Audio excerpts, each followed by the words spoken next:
starting off with build quality, it is good enough.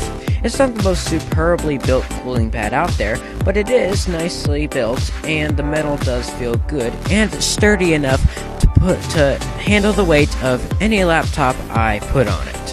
And there are some other features on this cooling pad that do make it even more useful. For instance, you get folding arms and folding feet to keep the laptop from shifting around anywhere, and to perk it up for a better typing angle or just to have some more airflow.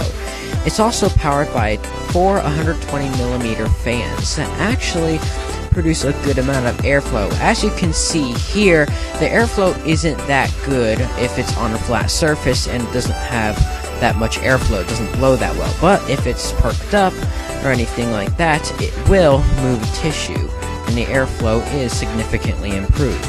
You also get 2 USB ports and dials in the back to control the fan speed and to plug it in for power. And here are 2 more strong points about this fan.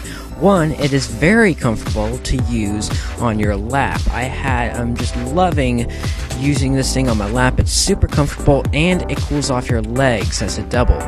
And it also helps when you're putting this on a blanket or on a surface that could cover up any sort of fan ports or anything like that, so your laptop will get more airflow just in general. I mean, it helps not even with the fans on. And also, the noise is very quiet on this thing. It produces very little noise, as you can see here.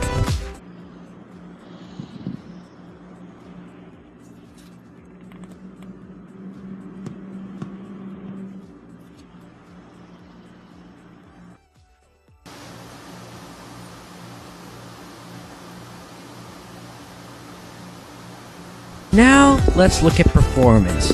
Now, I want to do this with video editing, since this is really what I got it for, is when I video edit. So, I tried it without it first, and for normal video editing playback in my editor, and this, keep in mind, this is DSLR footage, I got around 56 to 60 degrees Celsius. Now, when exporting without the cooling pad, I got to a temperature of, at tops, 83 degrees Celsius, which is pretty hot. And that's at absolute tops. The processor limited at 90%, so it wouldn't overheat. Now, it's with the cooling pad.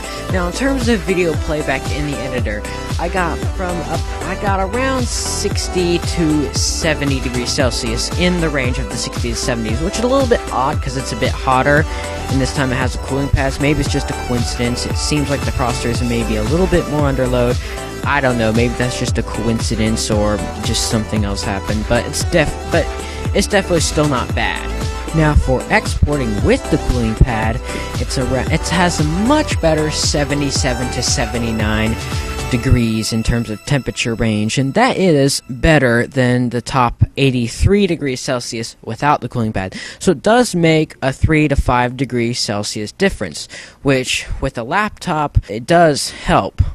Now, would I recommend this?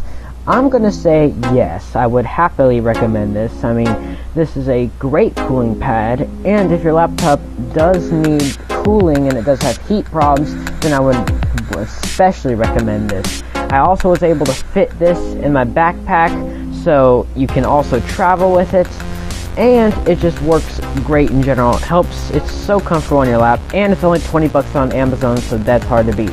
Thank you guys for watching, and I will see you in the next one.